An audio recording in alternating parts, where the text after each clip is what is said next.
Do you ever wonder if you're making too many mistakes as you homeschool? This is my 10th year of homeschooling, and I still wonder if I'm doing a good job as a homeschool parent. And these weekly recaps are an attempt at me addressing that issue. Hi, my name is Leslie, and on this channel, I talk about modern and minimal homeschooling. But even though I have a YouTube channel, I still make mistakes and I still have problems as a homeschool mom, especially during the beginning of the school year. Now, these aren't difficult problems. I have realized uh, the last couple of weeks, I've talked about how during our first couple of weeks of homeschooling, I've struggled with how to organize our group work.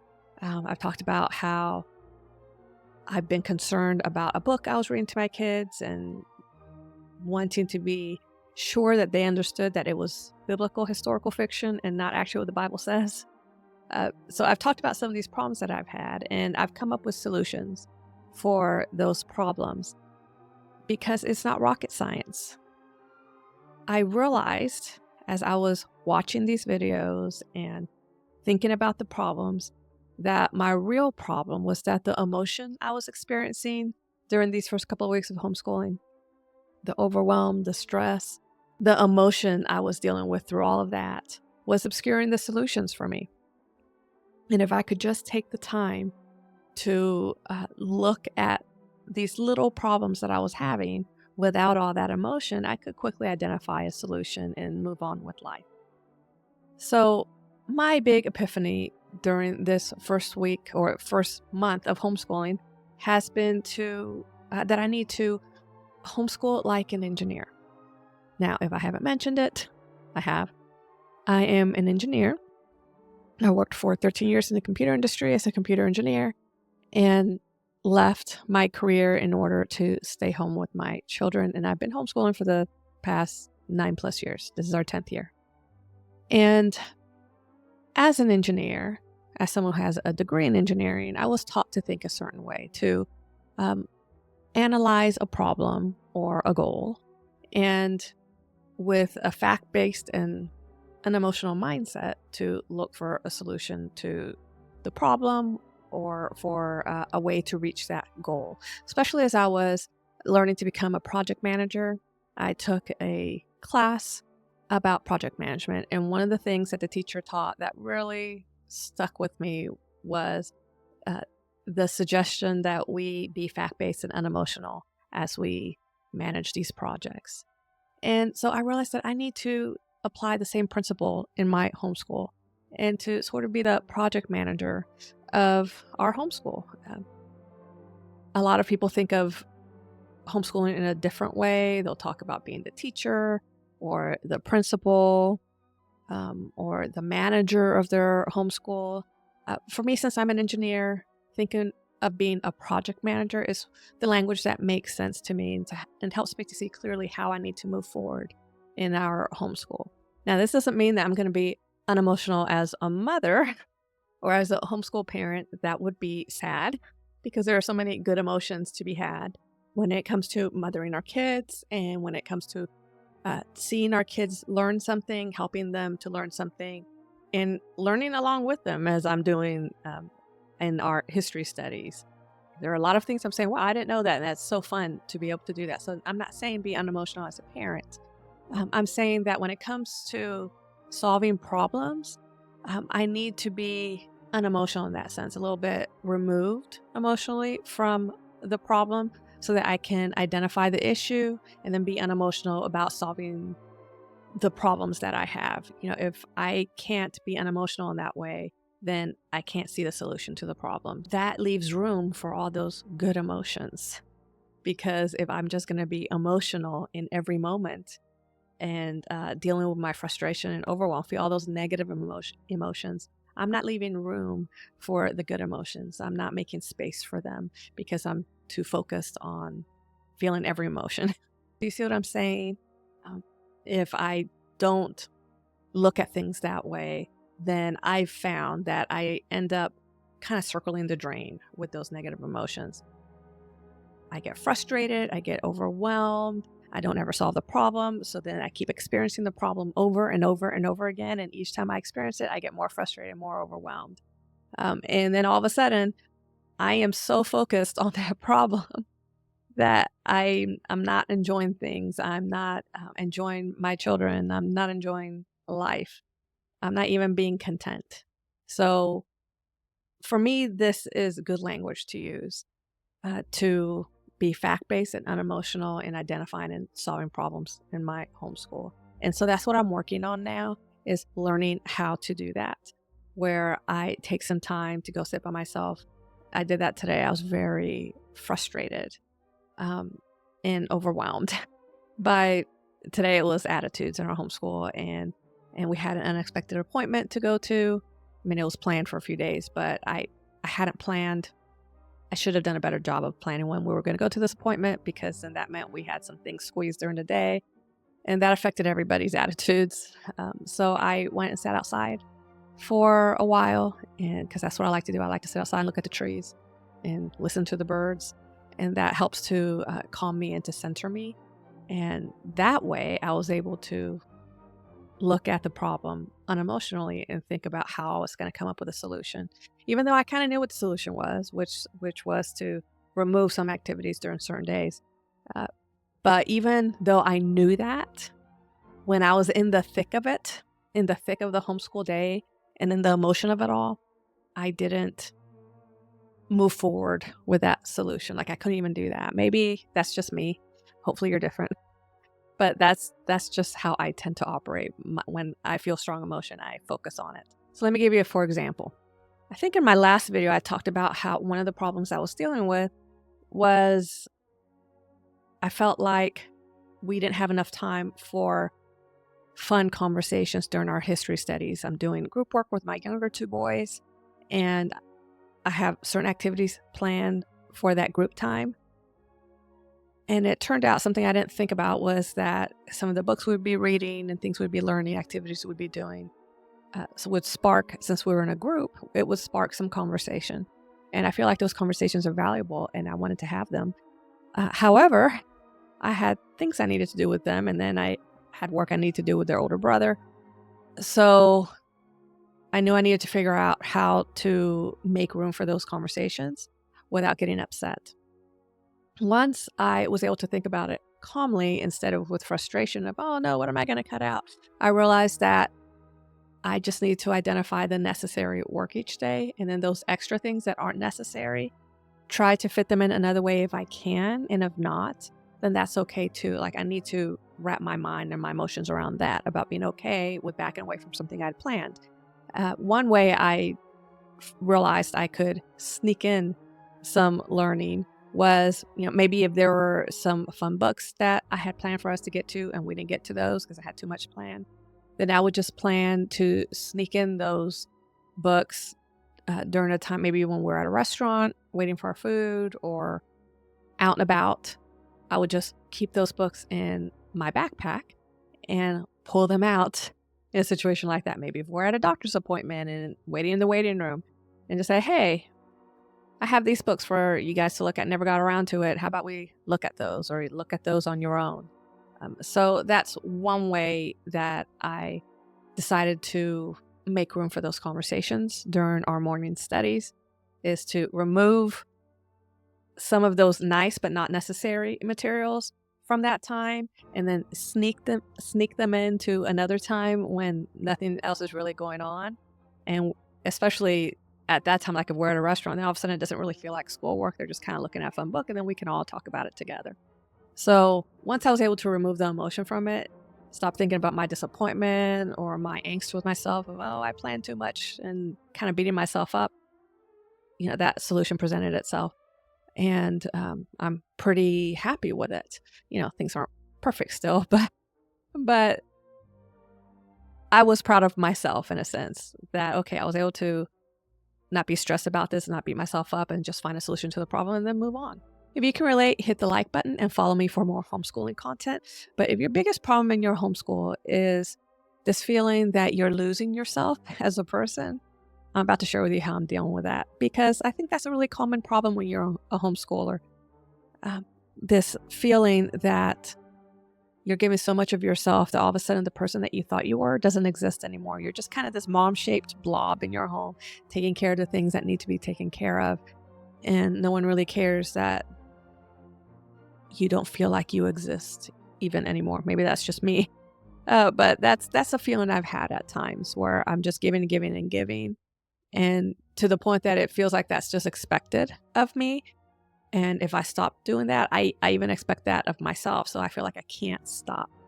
And if I stop, then all of a sudden I'm not fulfilling my role as a mother. I'm not fulfilling the role I have in the world. And I think it starts when our kids are little, and this is whether you homeschool or not. When our kids are babies, toddlers, preschoolers, even starting off school, kindergarten, first, second grade, whether you homeschool or send them to a public or private school, our kids do need so much of us, don't they? I mean, they absolutely do. They need us just for survival. They need us for protection, for education, for discipline. They need us for so many things, and we love them, and so we give ourselves to them. But then when you start homeschooling, uh, that feeling continues. That feeling where they need so much of us continues, even though our kids are growing older and more independent, and maybe don't need us as much as they used to. But it feels like they do. And in a sense, they do, because when we decide to homeschool, we take on a lot of responsibility that would typically be fulfilled by many other people, by teachers, administrators, bus drivers, whoever. All of a sudden, we're taking on all those roles. And so they do need us. And it becomes an extension of the need that they had for us when they were little. And the idea of giving up those responsibilities feels wrong, or at least that's how I felt, because I've convinced myself that they do need as much of me as they needed when they were, a newborn. So what happens then? You start forgetting who you were before someone needed you so much. That's what's happened with me, where I feel this year I've turned 50, so I've thought a lot, having my little midlife crisis. Thought a lot about my life, my past, my present, and what my future is going to look like. And I've had to really think about rediscovering myself, remember the things that I like to do and the person that I used to be before I was kind of stressed out and anxious all the time. And that feeling is even more present. Those negative feelings are even more present when I'm having hard days or weeks, like when we begin a school year and people are needing to adjust their attitudes, adjust themselves to, the new school year, new routines. And so then we have difficult days and weeks. And that feeling that I've lost myself is even more present. It becomes almost all that I see. So I've realized for a long time that I need to learn how to nurture my true self. And this idea of the true self, that's something I've just been thinking about more recently. I've known that I needed to do things that I enjoy in order to give myself a break from kind of mom duty, that every waking second I don't need to be doing for someone else. Sometimes I can just be existing, like looking at the trees. But recently I've been thinking about how I need to rediscover myself. And this is where I'm thinking of the idea of my true self, the person I am that isn't related to a role I'm fulfilling in that moment, because we'll fulfill many roles throughout our lives. But who is the person that I really am inside? What is it, the things that I enjoy, the things that give me life?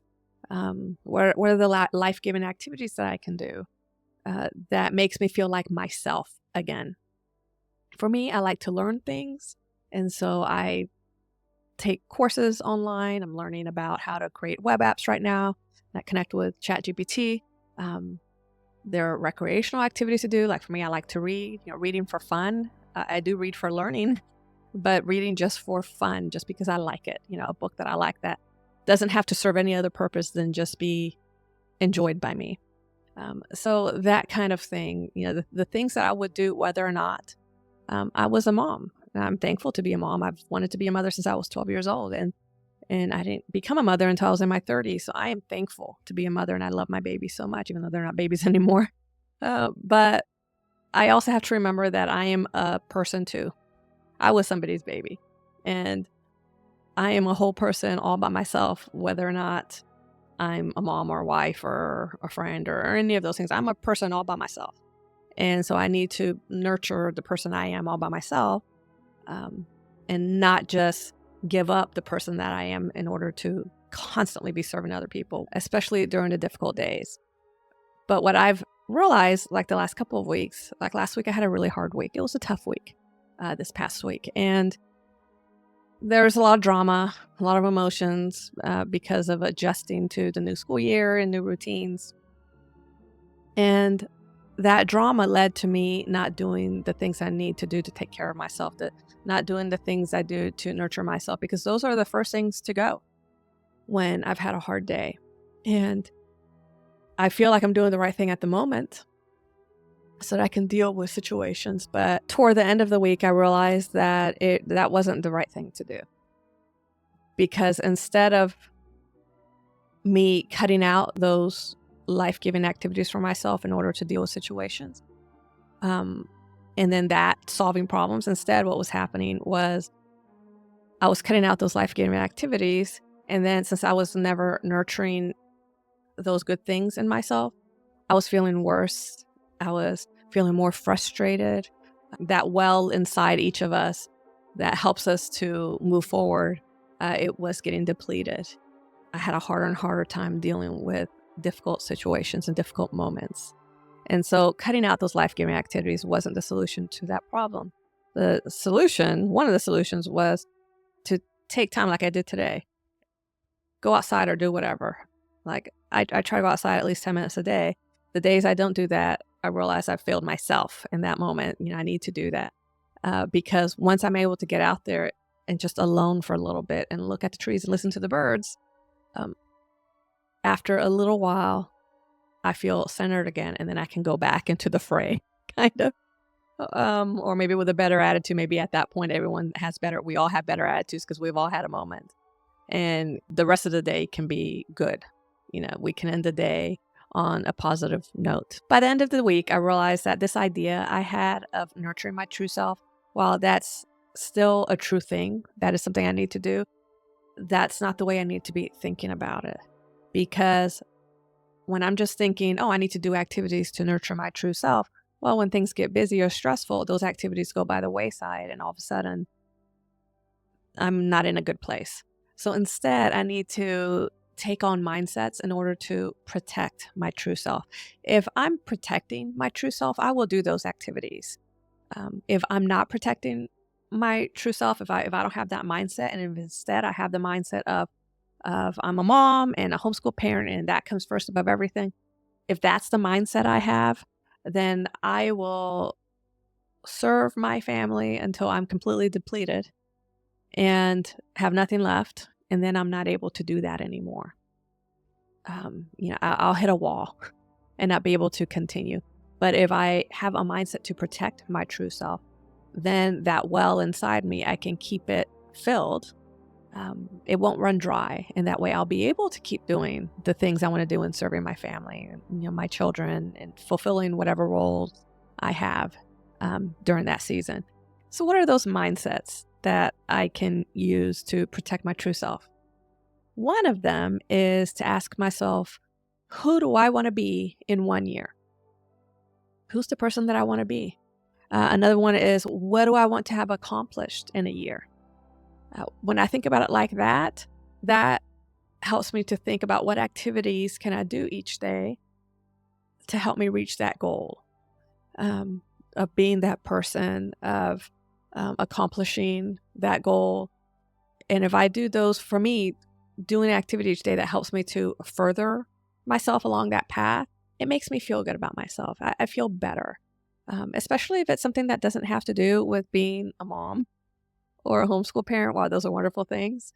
If it's something that I'm doing just for myself, relearning Spanish, because I haven't spoken Spanish fluently since I was 5 years old. So I'm trying to relearn Spanish. That might help me in my homeschool or as a mom, but that's not my primary reason for doing it. Going back to learning new programming languages and learning how to create new pieces of software. That's something I'm just doing for myself. And I feel good when I work through a module of a class and have learned something new, and then I have something to talk about, something to discuss that doesn't have to do with just my day to day. It's good to have something else to talk about outside of the drudgery sometimes of the day to day, or just outside of the norms.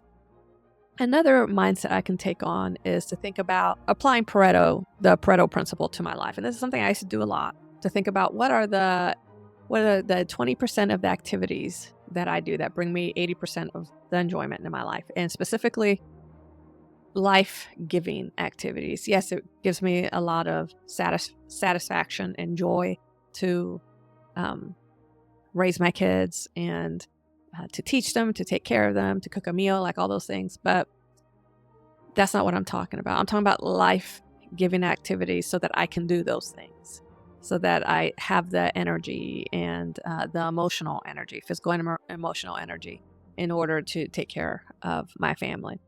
So that's a mindset that I need to take on again, of 80/20 my life. And really thinking about what are those 80 or those 20% of activities. Because another issue I was having was I got so focused on doing life-giving activities that I overloaded myself.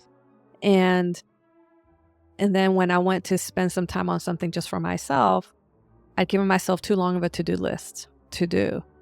And and then I felt like I was failing myself by not doing all of those things, and that made me not want to do them. I mean, the way I sabotage myself sometimes just amazes me. So, so I thought I need to be more mindful, maybe not demure, but more mindful of what life-giving activities actually are. While that to-do list I had for myself, while each of those things were good things, they're not all created equal and they're not all necessary. So what are the ones that are giving me the most profound feeling of serving myself a little bit, of helping myself, so that I don't feel like I've disappeared, so that me, Leslie, still exists in the world and not just mom.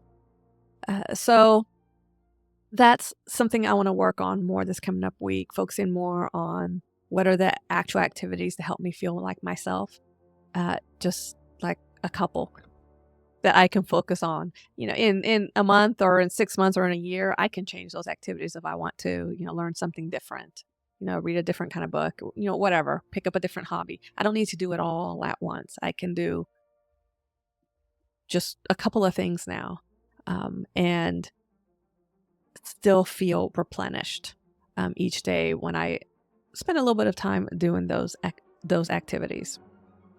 So that's kind of how I'm thinking like an engineer, even in that part of my life.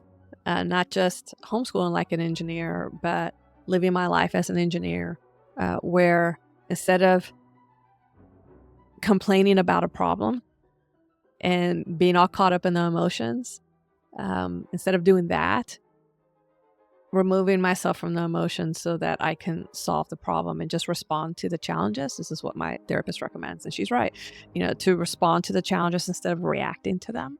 And for me, the language of thinking like an engineer really helps in that way. I'm going to put a link here of a playlist that's going to contain all of these weekly recaps, if that's something that interests you. So go ahead and click on that. You can start back at the beginning of the school year and see how I'm evolving during the year, and that's what I'm hoping for. That I'm evolving and not remaining stagnant as a homeschool mom, but that I'm getting better. Our homeschool is getting better. I'm understanding more things that are going on, and not just existing in the world, but actually living on purpose. So if you're interested in that playlist, the link will be here, and I will talk to you in the next video. Bye bye.